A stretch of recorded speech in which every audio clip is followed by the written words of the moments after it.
아이도벨이 압살롬에게 얘기하죠. 지금 이제 빨리 쫓아가야 됩니다. 왜냐하면 다윗과 그의 추종자들이 예루살렘을 떠나서 도망가는데 여자들도 아이들도 가기 때문에 정신없이 도망가고, 그리고 광야를 지금 가고 있기 때문에 그들은 많이 지쳐 있을 겁니다. 그러니까 지금 나에게 한 12,000명 정도 사람 주면 쫓아가고 겁을 주면 거기 있던 무리들, 다윗과 함께 무리들이 다 도망갈 거고, 그때 다윗 왕만 잡아서 죽이면 온 이스라엘은 평안해지면서 왕은 모든 나라를 다스리는데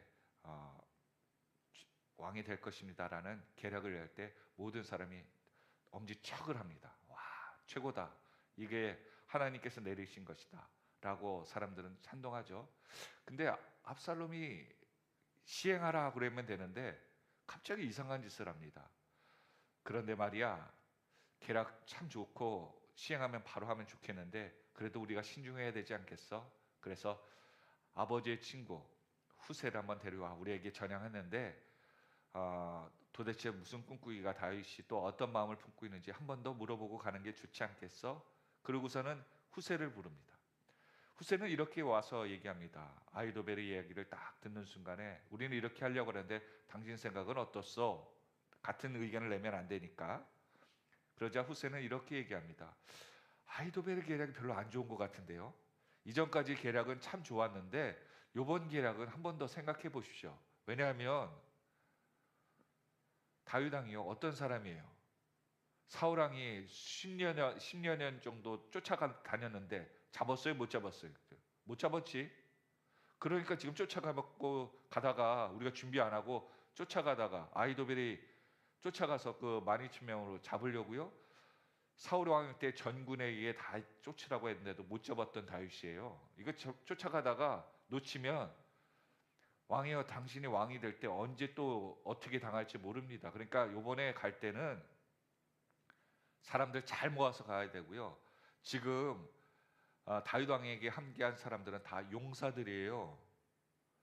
블레셋 다 이겨서 싸웠고 암몬 다 이겼던 사람들입니다. 그러니까 허투루 준비하고 가면 오히려 역공당합니다. 지금 그들 눈에 도끼 올랐어요. 그러니까 비유를 표현하면 새끼를 빼앗긴 암곰과 같이 성나 있어요. 그러니까 철저하게 완전히 부수지 않으면, 부수도록 계략을 짜지 않으면, 이렇게 어설프게 짜가지고 쫓아가면요, 그들이 숨거나 오히려 역습당해서 분위기가 역전됩니다. 그러니까 왕이시여, 지금 오늘 11절부터 나오는 후세의 계략, 많은 사람을 제대로 모아서, 그리고 당신이, 아니 아이도벨이 나가서 12,000명을 해갖고 다윗 왕 죽였다는 공로를 왜 아이도벨이 취해야 됩니까? 압살롬 당신이 왕이시지 않습니까? 그 공로가 왕께 가야지 왜 아이도벨이 취해야 됩니까? 그거 전공 뺏기고 민심이 나눠져요. 그러니까 아이도벨에게 군사 주지 마세요. 이렇게 얘기하는 거예요. 여러분 어떻습니까? 이 계략 그럴싸하지 않습니까?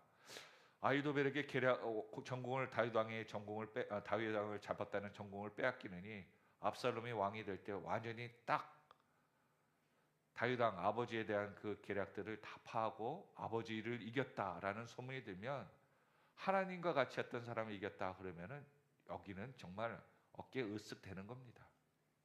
그러니까 사람들이 다 오늘 본문 보니까 후세의 계략이 엄지척 따봉까지 붙이면서 아이도벨의 계략보다 더 좋아 보였다라고 얘기를 하고 있죠. 11절 한번 볼까요? 11절에 이렇게 얘기합니다. 나는 이렇게 계략을 세웠나이다. 다윗의 친구인 후세가 이렇게 얘기합니다. 당신이 모으세요. 그리고 당신이 친히 나가세요. 그러니까 압살롬의 길을 굉장히 세워줍니다. 그리고 12절에 있는 것처럼 그를 기습하세요.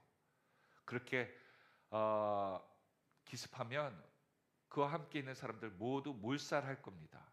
왜냐하면 남겨두면요 후환이 되거든요. 그러면서 후세는 한 번에 무찌르고 다윗 왕만 잡자는 아이도벨의 계략과는 달리 이스라엘의 추종자들, 다윗의 추종자들을 다 죽이자고 건의를 합니다.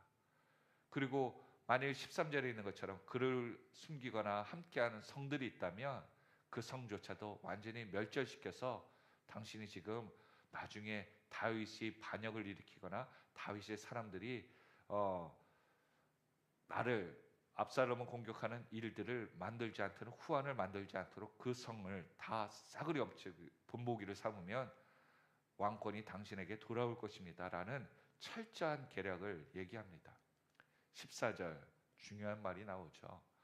압살롬과 온 이스라엘 사람들이 이르되 아렉 사람 후세의 계략이 아히도벨의 계략보다 낫다고 칭찬을 하죠. 근데 역시 중요한 핵심 무엇이 나옵니까? 같이 한번 읽어볼까요? 그 뒤에 이는 시작 이는 여호와께서 압살롬에게 화를 내리려고 하사 아히도벨의 좋은 계략을 물리치라고 명령하셨음이더라. 잠언서에 나온 것처럼 사람이 모든 것들을 계획할지라도 그 경영한 것을 누가 이루신다고요? 하나님께서 이루어 주십니다. 자녀를 키워보니까 알겠더라고요. 자녀들이 내 마음대로 되지 않고 또 자녀들이 그것에 철들어가는 그 모습은 아무리 부모님이 때리고 훈계를 하고 또한 가르치더라도 미비해요. 그들의 인생 가운데. 오히려 보면은 이런 얘기합니다. 친구들이 그렇게 얘기하던데요. 주변의 선배들이 그렇게 얘기하던데요. 이런 것들이 더 인생, 그 선배보다 더 많은 인생을 산 부모님들의 말보다도 더 인생을 짧게 산 친구들과 선후배들의 이야기들이 자녀들의 인생의 결정을 하더라고요. 오늘 압살롬의 결정은 무엇입니까? 참 하나님이 말한 것 같이 들렸다는 아히도벨의 계략이 안 들려요. 그리고 압살롬 자신을 더 죽여 세우는 후세의 계략이 더 귓가에 들립니다. 그런데 그 결정한 핵심적인 이유가 뭐예요? 14절에 있는 것처럼 하나님이 하신 거예요. 하나님이 왜 이렇게 움직이셨을까요? 다윗이 아히도벨이 압살롬의 편에 섰다는 그 이야기를 들었을 때 다윗이 어떤 기도를 했다고요? 아히도벨의 계략이 망하게 하소서, 그 기도를 했거든요. 그러자 하나님이 그것을 들으시고 오늘 아히도벨의 좋은 계략을 물리치는 헛수고인 결과를 맺게 합니다. 그 얼마 전에도 설교 때 말씀을 드렸지만 싸움을 할 때 이기는 방법이 두 가지가 있다고 말씀드렸죠.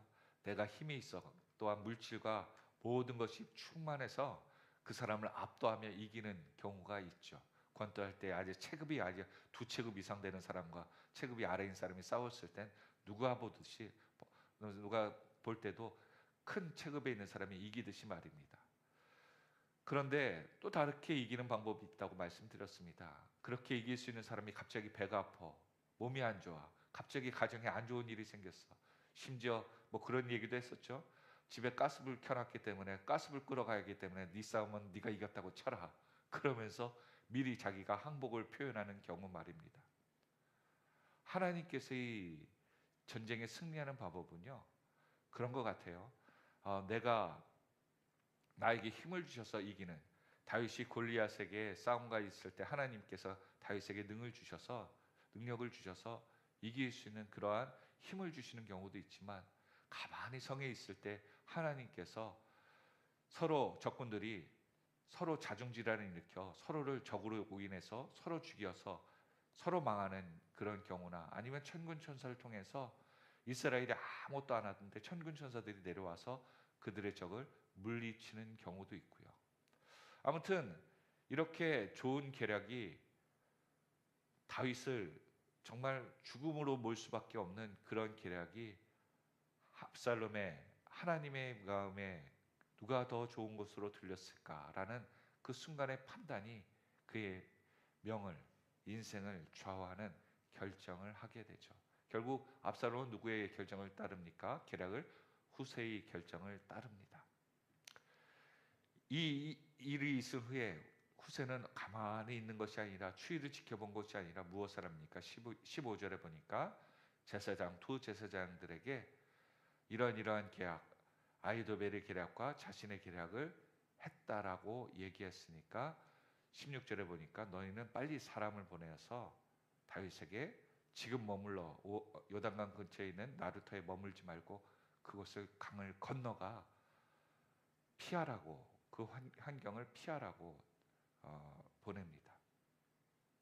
그때 제사장의 두 아들, 17절에 다윗이 얘기했던 것처럼 요나단과 아히마아스가 몰래 그 아버지의 그 전달을 통해서 다윗에게 전하러 나가죠. 근데 이 재미있는 사실 한 가지가 있습니다. 18절에 이런 얘기가 있죠. 한 청년이 그들을 보고 압살롬에게 알린지라. 그 청년들이 이상해. 근데 예루살렘에서 다윗 쪽으로 가는 그 모습이 보인 거예요. 여러분, 우리가 계략을 세우고 또 지금 후세가 이렇게 계략을 짜서 다윗에게 알려야겠다는 계략을 짜도 지금 두 계략이 지금 정말 스파이와 같은 위험천만한 일들이 나오고 있죠. 만약 이 배경음악이 깔렸다면 정말 두근두근 하는 그러한 모습이 있을 겁니다. 그런데 이 모습 가운데 지금 우리가 방금 읽었던 본문에 의하면은 이 두 아들이 결국 다윗에게 가서 다윗의 생명을 살리게 되죠. 한 사람의 계략은 실패하지만 한 사람의 계략은 성공하게 됩니다. 이 뜻은 무엇일까요? 그렇습니다. 기도하는 사람들은 세상의 모든 계략을 짜더라도 하나님이 함께 하시면 그 세상의 계략이 헛된 것으로 돌아가는 거예요. 내 인생의 모든 계략, 내가 인생에 이렇게 살 거야 라고 하더라도, 계산을 하고 준비를 하더라도 하나님께서 함께 하시면요, 그 계략이 헛된 것으로 돌아가고, 기도하는 사람은 내가 조그만 계략을 내더라도 하나님이 도와주시니까 더 좋은 계략으로 하나님께서 함께 하시더라고요. 여기 보니까 청년이 18절에 보니까 바후림으로 도망갑니다. 근데 거기 보니까 어떤 사람의 집에 들어가니까 피하다 보니까 우물이 있어요. 그러니까 우물 속으로 내려갑니다. 그때 그 집 여인이 우연인지 아닌지 이제 다음 절에 나오지만 갑자기 우물에다가 뚜껑을 덮고 곡식을 널어서 말려버립니다. 그러니까는 이 곡식을 널고 있었다는 것은 사람이 그곳에 있는지 없는지 잘 모를 수 있지 않습니까? 예전에 그 사울이, 다윗이 굴에 숨었을 때, 사울이 굴을 탐색하라고 했을 때 이 거미줄이 입구에 쳐져 있는 것을 보고 다윗이 들어갔는데 거미가 나와서 이렇게 입구에 줄을 치니까 군사들이 와서 그 굴을 들어가서 탐색만 하면 다윗을 잡을 수 있는데, 입구에 보니까 거미줄이 쳐진 것을 보고 거미가 여기 쳐져 있다는 것은 사람이 들어가지 않았구나. 들어갔으면 거미줄이 망가졌을 것이니까. 그러니까 동굴을 보지 않고 지나갔다는 그런 야화가 있지 않습니까? 그래서 다윗이 그것을 보고 작은 것, 생명 하나라도 내 생명을 살릴 수 있도록 하나님이 지켜주시는구나, 그렇게 깨달았다는 그런 탈무드의 이야기를 들은 적도 있습니다. 아무튼 여기 바후림에 가서 우물이 있어 그곳에 갔는데 그 여인이 우연이든지 일부러든지 그렇게 했다는 상황을 보면 이 모든 것은 누가 주관하셨을까요? 하나님이 주관하셨을 것입니다. 여러분, 여기에 재미있는 사실이 한 가지 숨겨져 있습니다. 18절에 지금 청년들이 어디로 갔어요? 지역이 바후림입니다. 바후림이 어디예요? 성경에 이전에 보면 시므이가 다윗을 끝까지 쫓아와서, 바후림까지 쫓아와서 돌 던지면서 저주한 곳입니다. 그러니까 이 바후림 지역에는요, 이전에 다윗이 미갈을 결혼해서 행복하게 살던 미갈이라는 그 사울의 딸을 다른 남자와 결혼한 거죠. 사울이 억지로 다윗에게서 결혼을 안 시키고 약속한 것을 안 지키고, 그래서 이혼시키고 다윗이 이 미갈을 나에게 보내줘야지 너희들이 나를 왕으로 세워주고 너희들의 왕이 되겠다는 그 약속을 할 때 사람들이 미갈을 강제 이혼을 시키고서는 다윗에게 데려옵니다. 그때 억지로 이혼을 당한 사랑했던 남편이 바후림까지 와갖고 울면서 아내를 부르짖거든요. 아마 바후림에는 모든 사람들이 지켜보고 있었을 겁니다. 왜냐하면 고대 근동에는 조그만 마을에 이방인이 와도 막 소문이 퍼지고, 또 지금도 선교 나가면 그 부족들 가운데 사람이 외부 사람이 오면은 그날리는 잔치랍니다. 새로운 사람 왔다고, 신기한 거 왔다고. 그런 것처럼 바울임의 미갈의 사건은 사람들의 입에서 계속 회자됐을 거예요. 그런데 그 이후에 다른 사람의 가정을 깨며 힘들게 했던 다윗이 그 바울임을 지날 때 시므이가 나와서 돌 던지고, 네가 저주받았고 압살롬에 의해서 하는 것은 네가 사울 왕조를 험하게 했기 때문에 죄의 대가 받는 것이라고 모욕이란 모욕을 다 저주하고 받았거든요. 그곳에서 바울인 사람들은 어떤 생각이 들었을까요? 다윗이 죗값을 치르는구나, 그런 생각도 들었을 것이고, 불쌍하다라는 생각도 들었을 것이며, 그런 마음들이 있었을 거예요. 적대적인 마음을 가진 사람들도 바울 쪽에 있었을 것이고, 또한 다윗에 대한 긍휼함과 안쓰럽다는 마음도 가진 사람이 있었을 거예요. 시므이를 죽여도 되는데 왜 안 죽였대? 사람들이 얘기해요. 하나님이 죄의 대가를 치르라고, 그래서 다윗이 왕께서 묵묵히 그것을 견디고 지나가셨대. 야, 그것이 존경할 만한 인품을 갖고 있구나. 사람들의 입소문이 들었을 수도 있죠. 그리고 이후에 얼마 되지 않아 한청 그 도망간 제사장의 두 아들이 다윗을 만나기 위해 갈 때 숨었을 때, 이 바울임에 숨겨준 사람의 가정의 마음이 다윗과 원하는 마음이 있었다면 어땠을까요? 여기 있습니다, 잡아가세요 했을 텐데, 다윗에 대한 긍휼한 마음과 다윗 왕을 인정하는 가정이 있었기에 시므이에게 쫓겨가는 저주받는 그 모습을 묵묵히 들었을 때 그분의 왕조에 대해서의 긍정적인 마음, 긍휼한 마음이 있었던 가정이 아마 이 두 제사장의 아들을 숨겨주지 않았을까, 그렇게 생각해 봅니다.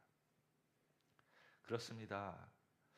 다윗은요, 인생 가운데 원한을 갚으려고 산 인생이 아니라 항상 악을 선으로 갚기 위해 애썼던 것 같아요. 그리고 그 모든 것들을 기도하며 풀어갔을 때 하나님은, 우리는 잘 모르지만 성경은 담담하게 설명합니다. 그 두 사람이 한 청년에 의해서 잡혀갈 수 있는데, 하나님께서 다윗의 모습을 긍휼하거나 다윗에 대한 마음을 가졌던 한 가정이 그들을 숨겨주었다. 그래서 여리고성을 여러분 숨겨졌던 기생 라합의 이야기를 아시잖아요. 정탐꾼을. 하나님이 그 가정을 지켜주셨던 것처럼 오늘 전혀 알지 못하였다라는 마지막 구절이 나오죠. 이 여인이 숨겨졌던 이유, 결국은 압살롬의 군대가 와서 어디 있냐고 물어볼 때 이 여인이 시내를 건너갔다라고 거짓 고해를 하며 그들이 헛수고하고 돌아가게 하고 다윗을 만나는 두 제사장의 아들을 통해 다윗이 무사히 강을 건너가게 합니다. 말씀을 맺습니다. 우리가 평범한 삶 가운데 하나님께 기도하면 세상의 지혜를 무너뜨리는 하나님의 놀라운 섭리가 있습니다. 그리고 환경 가운데 우리가 선으로 갚아나가면 우리가 이 우물 같은 한 가정이 도울 수 있는 피난처와 같은 사람들을 하나님이 준비해 주시는 것 같습니다. 우리는 어떠한 삶을 오늘 살기를 원합니까? 내 원한 갚는 것, 내가 원하는 것, 압살롬과 같이 내가 왕으로서의 다른 사람보다 더 나아지지 않는 우월감으로 사는 인생, 다른 사람보다 더 나은 인생을 사는 인생이 아니라 기도하면서 하나님의 은혜를 통해 오늘 하루하루 일들이 풀려지고 그것에 대해서 감사할 수 있는 저와 여러분이 되기를 바랍니다. 그렇다고 하면 그러한 은혜를 바라고 사는 그 인생은 하나님이 분명히 악한 계율이 헛된 것으로 돌아갈 것이고, 또한 하나님 앞에 긍휼함을 입은 그 모습을 통해 돕는 손길이 우리에게 있을 줄로 믿습니다.